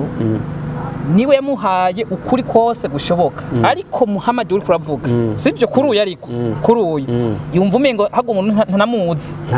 mengo no muri biyayo batanamuzi bangosheje kumvugira ibintu iko ravyumva oya gato ndi kunavuga uko namaze kubumva uko namaze kubumva kubera ko ubwa mbere wavuze ko Yesu umwemera yego uravuga n'ibitabo wemera kandi n'ibyo we ko arasoma ariko turagarutse dusanze ibyo bitabo neza neza utaye kuvuga ni je ubi bintu bagiye bavyandikira bakaca barengerezaho Yesu nangwe kuvuga ibintu nk'ibi ari inyandiko nyinshi zahindutse umva akugamba bavuze ko uzemera na Yesu ari byo yavuze murago mwanje ajyanwa kwa abafariza mwagiye muhindura inyandiko yaranze yanditse Yesu yarabaze cyane ko bagoma bahindura imvugo barahindura kandi Bibiliya urabizi ko yahinduye kenshi ariko Bibiliya yarahinduwe cyane ariko hari ibintu kenshi usanga umuntu yivugira wenyine akishingira intahe Yesu ari ahantu hishege yishingira intahe yivugira bo gato reka rero tubwira ngo tunyarutse ikiganiro cacu sinzi ko hari ikibazo uba ufise wobaza Pasteur Emmanuel hanyuma nimba naho hari icyo uza kubaza umubaze hanyuma gusa tuza kurangiza daguhaye iminota mikenya kugira ngo wigishe ubwire abakristo ni message ugomba guha abakristo kugira ngo babe abayisilamu yego hanyuma n'uyu ngoma ndamuhe iminota mikenya ahereze message abayisilamu kugira ngo babe hera kwashe abakristo nta kibazo nawe nuko nawe yohera kuri wewe nuko yohera kuri wewe akakubwira kugira ngo ube umuyisilamu nuko nawe rero nuko nawe yohera kuri wewe kugira ngo ndo umuyisilamu oye ni kuvuga uyu agomba kubwire wewe kugira ube umuyisilamu nabo tugendera bose nawe mugendera bose ko hari igihe nkawe system nkawe wakwigisha ko umuyisilamu iganye na madamu wacu umuyisilamu n'abana bawe arabazo gukurikira no mwishengero ngirango no mwishengero arabo gukurikira urimwo birashoboka kuko ushiza kubabwira ukuri kandi nkuko n'uyu nawe nyene kuko hagira igihe uyu nimba baye umukristo hazoga igihe babagenze bahise mashaka kumubaza tubwire kugira ngo ninde yakuroze nkuko yavuze ati ninde yaguhenze ukaja mu bakirisa ashaka ati je bambwiye kunuko kandi nca numva nukuri sibyo none nca numva nukuri rero reka ndaguha umwanya sibyo reka ndaguha umwanya batakibazo ufise wigishe pasteur anyugwe dukeneye umubwire anyugwe abo mwisilamu hama pasa nawe ndaza kujya sinkeneye kuyanyugwa ariko uyadashaka gutanyugwa ariko badukurikirana bakanyugwa sibyo hama nawe aza kukubwira unyugwe utanyuzwe bagenzi babanyugwe je ndazi kwanyugwa reka mpere kuri we ndaguha iminota 5 sibyo reka ndaguha iminota 5 murakoze mbojewe message hari nagomba kumuheza nuko icyo nagomba kumenyesha nuko Imana yarungitse intumwa z'Imana zose kandi zo ntumwa twemera ko abisilamu twemera ko zose zari abayisilamu uvuye kuri Adamu ushaka ku ntumwa yanyu wa Muhammad na Yesu ari muri uwo murongo umwe umva bari umurongo umwe Imana ivuga wa qad ba'athna fi kulli ummati rasul an i'budu Allah wa tanibu taghut Imana ivuga ngo twarungitse intumwa kwa kira muryango twarungitse intumwa kugira izo ntumwa zibwira abantu babo ko nta yindi Imana ikwiye gusenga kese Imana mu rudende urumva rero muri uwo muryango kuva kuri Adamu gushaka ku ntumwa yanyu wa Muhammad hagati yo ngaha hari intumwa zanyuze na Yesu rero ari muri uwo murongo rero message nagomba ndamuhereza icyo yomenya nuko izo ntumwa zose zari abayisilamu mbega je nagomba nabaza ikibazo mbega nimba izo ntumwa zari abayisilamu hamuye akaba atashatse kwibuka abayisilamu mbega muri ico gihe umva azoronka kurokoka gute mbega azoba yibomye canke ntazoba yibomye mbega izo ntumwa yasanga ku munsi w'umuhero zari abayisilamu ubwisilamu rero busigura iki ubwisilamu bisigura ni mu ijambo riza mu mvugo ya kisilamu bivuga ngo mu cyarabu al-istislam ni kuvuga ngo kwicisha bugufi izo ntumwa zose dusanga rero zari zishije bugufi bisigura iki no mu gusenga kwabo baricishije bugufi nk'akarorero Yesu usoye muri Matayo 2:3-9 yari avuga inguruza imbere gatonya aruba marasenga kimenyetso cyerekana kwigirene kwicisha bugufi yerekana ko intumwa zose n'ababurahamu barishisha bugufi na Mose uribuka igihe Imana yamuhamagara mu kabande kiranda yamubwiye ati Mose kuri ibyo birato byawe kuko ahantu ugeze ari ahantu heranda aca kuri birato kandi aca yubamira Imana ayo majambo yitavye Imana yicishije bugufi intumwa zose bisigura rero kwicisha bugufi ni bw'Islamu intumwa zose zari abayisilamu niyo mvuga imwe ya kisilamu ko intumwa zose zari abayisilamu bisigura ngo kwicisha bugufi nta ntumwa n'imwe itigeze iboneka kwicisha bugufi ubugororotse nubwo yuko nibo bw'Islamu rero icyo nagomba ndakubarire ubw'Islamu Imana burungikanye intumwa zose zaje ngaha ku isi hanyuma nubwo yuko Yesu niwe yaje kuba niwe yabaye nukuvuga yaherukiye niwe yabaye umuhererezi w'intumwa z'Imana mu muryango w'Abanyisirayeli niwe yaherukiye yugaye niwe yakorutiye umuryango uvugishwamana muri ryahanga rya Isirayeli ariko mu nyuma Yesu acaheza message amahanga yuko inyuma yiwe hazoza ivyo biranditswe mu bitabo vyande singoma ngo izina rivugwe kuko izina ry'intumwa riza kuvuga mu bitabo ari gimaze gushika Sheikh gato maze gushika Muhammad rero yari yaravuzwe kazoza Yesu kandi nawe yaramuvuze izinwa zari zaramuvuze nkuko na Yesu nawe nyene imbere yukaza wo twemerera ubukurikira tuzoganire ko munazoza ico nico kiganiro kumbure tuzofasha abantu kugira kubumvisha ukungene kugira ngo abakristo bumve yuko Muhammad ari intumwa igezweko bayemera ni ntemwigezwe gukora yuko iyo ntuma nkuko ubona abaperezida bagombora mu isi nkuko dufise umukuru w'igihugu imbere yo hari abakuru w'igihugu ariko ibyo nibyo ngaha ku isi harava intumwa hakazindi ntumwa urumva intumwa rero ije ku miryango itegezwa kwemerwa umva baba batayemera haduza abandi bayemera nuko nanje ntayemeye haduza abandi bayemera ariko igihe Imana imaze kumurobanura ikamugira intumwa abantu bateza kuyemera kandi si kuva yuko na Yesu ko Imana ivuga ngo Yesu wenyene ubwiwe akiri ku isi abandi bigeze bamwemera icemera ivyo muri injiri usomye muri 2003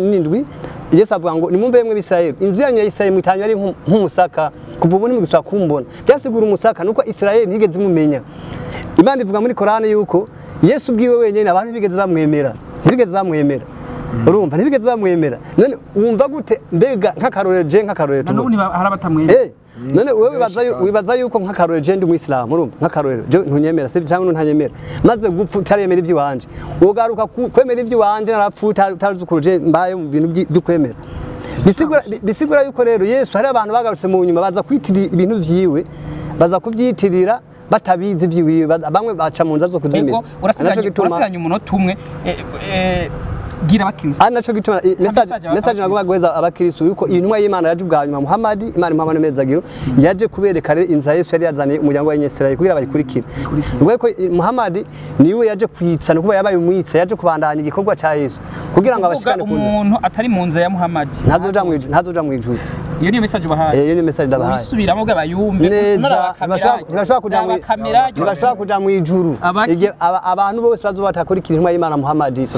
ko Muhammad avuga ati ya ayu nasu inni rasulikum jami'a enye bantu je ndi intumwa y'Imana kuri mwese niko iyo ntumwa y'Imana arongetse ku miryango yose indimi zose amadini yose nico gituma usanga muri Qur'an hariyo message ku bayahudi abakristo abapagani abayisilamu nsobanuzi kwa Isilamu gusa ni ku mahanga yose ni intumwa itoroshe intumwa y'Imana ku isi yose nzima ku mahanga yose indimi zose ivyo rero ni ibintu byo kwicarira ntaga ni ibintu byo kuva tutoraguye ubunyene ngo bice tushobora kuta tubimenya ubunyene ni ibintu twera bukebuke utari umuyisilamu ntashobora kuronka ubwawe bw'ijuru ibyo ntibikunda oya ni nka kujya muri iki gihe turimo ntibikunda kubera yuko ni intumwa muri iki gihe nkuko na Yesu yari intumwa ku gihe ciwe batakurikiye igenza mu gihe ciwe bazoja mu muriro n'abantu batakurikiye Mose ku gihe ciwe bazoja mu muriro n'abantu batakurikiye Nowa ku bantu gihe ciwe bazoja mu muriro kila ntumwa yose etape kuri etape nuvuga yuko nuko niyo message ubu ni kuvuga twebwe turi ku ntumwa Muhammad nico kiringo ciwe turi muri etape yiwe ubari hindi rimwe izoza nta hindi ntumwe zo kugaruka ni nawe muherereze nitwebwe rungano rwa nyuma ni nayo intumwa y'Imana Muhammad niyo intumwa ya nyuma nahindi ntumwe zo kugaruka yego turabashimiye cyane tugira ngo tuza gusubira dusezerana reka uyu nawe atubwira twigishe urakoze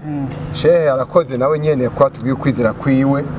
harakajambo nigeze kumubaza rakavuze mu cyarabu avuze intumwa y'Imana Muhammad acyongera harakongeye ko bivuga ngo Imana imuha amahoro n'imihezagiro je sinshaka kuvuga byinshi ariko nshaka gukompara izi ntumwa zibiri uyu mugabo turi kumwe ari karagereranya agereranya Yesu ko yobangana Muhammad ko angana Yesu byanavuga ngo abantu bose badakurikira Muhammad bazoja mu muriro ndasoma ijambo rimwe Yesu ubwo yivugiye nubwo utoryemera abari kubatwumviza bose ko bo boryemera baryisomera muri Yohana 14 umurongo wa 27 aho Yesu yakasezera abantu babwira ngo amahoro ndayabasigaranye amahoro yanje ndayabagabiye jewe sindabagabira nkuko abisi bagaba imitima yanyu ntihagarare kandi ntitinye wewe wavuze ngo Yesu yavuga nk'umuntu yiyemera yafise impamvu yiyemera iyo tuvuze intumwa y'Imana Muhammad reka nonye ko kandi Imana imuha n'imigisha kaza bimpore gusira musabiye amahoro n'imigisha kandi nawe utabimusabiye n'ukuri uzomukoshereje kuko niko yavuze ngo igihe cyose muzovuga izina ryanje muze munsabire amahoro n'imigisha biva ku Mana bisigura iki ntabyagira ariko Yesu yavuze ngo amahoro yanje iyo ngiye kuja sindayakeneye amahoro ariyo ndayabasigaranye kandi simbaye nkuko abisibagaba ngo nzoza kuyabishuza ndayabahaye kandi imitima yanyu ntitinye rero ndiko ndabwira abayisilamu ariko baranyumviriza ngiye n'abakristo bizeye Yesu Kristo uwo mugabo twizeye afise amahoro mbega igihe twobaho nkaho Muhammad abaye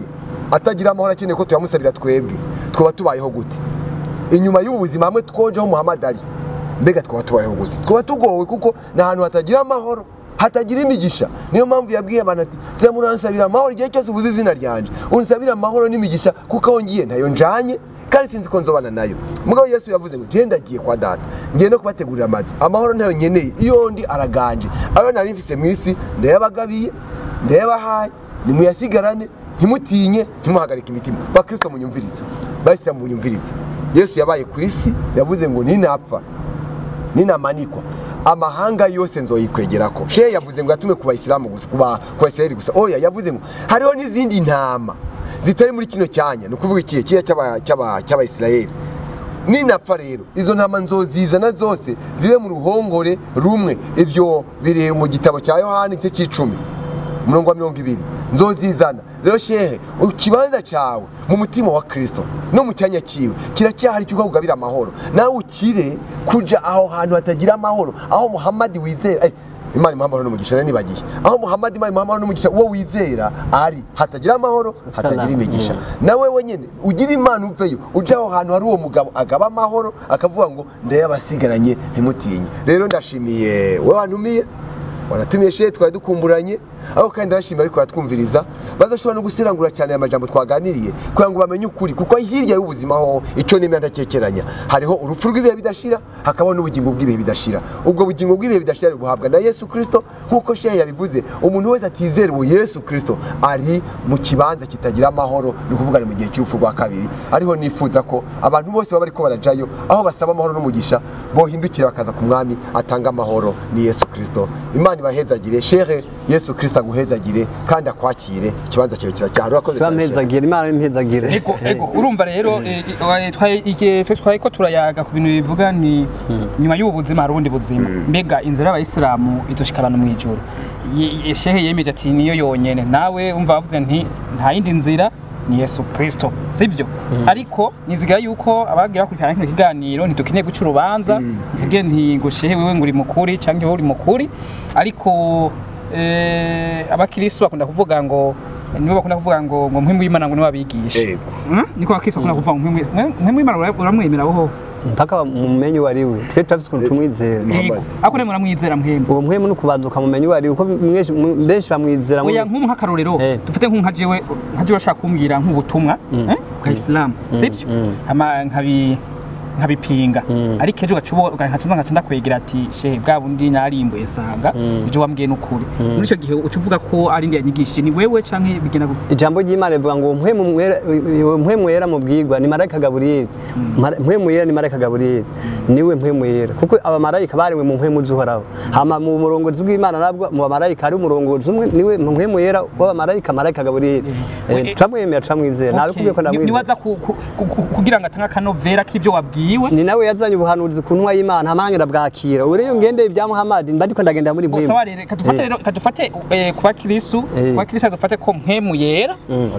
azobigisha bafatiye ku iki kiganiro naka dufate ko kuri wewe nawe mpwemu yera Gabriel yabuzanye kwa Muhammad azobafasha n'abahubwo bushoboka yaraje kubushikana nta bundi bukiza bugihinduka oya ndiko navuga nti nkubo abamuvije kino kiganiro hari abatarumva n'ivyo wavuze kumengo ntibisigurize ariko bashaka kugena bakarimbura no video bakabona yuko mengo bakumva ati shehe Humudi ibintu yavuze n'ukuri nibaza ko ubushobozi bw'iwawe cyane n'ubundi bushobozi bw'Imana nibwo bwamuje ko baza je ntabyo navuze ntisunza amajambo y'Imana nico gituma ariko ndavuga nti nk'uwo woca ahindukira nk'ubu nk'ari umukristo acha umwisaba kubw'amajambo yumvise wo wamubwiye ngo wari ubushobozi bwawe utumye ahindukira Imana ibwane mushikane igikorwa cyo guhindura ari jewe nibyo rero ndavuga rero ni kuvuga aha mpwemu w'Imana arabigisha na igikorwa cy'Imana kitabanda yagikora kugira ngo abakristo bashobore kugira gute guhinduka nandi ndazi ko nawe nyene hari abayisilamu bashobora kumva ukuri akavuga nti ndagiye kwa abakristo uko ndumva mengo nta yindi nzira n'ukuri iyo tumashika hehe mwijuru sivyo ego reka ndabashimire cyane murakoze cyane nibizigire ko ndi muzindo ashaka kubatumira muzo twitaba yego cyane tuzobitaba none cyane ko tuba dukeneye ko abantu bamenya ukuri yego namwe banyakubaka tubashimire ndabashimiye nace mwakoze kunyizigira no kuntumira ndabashimiye rwose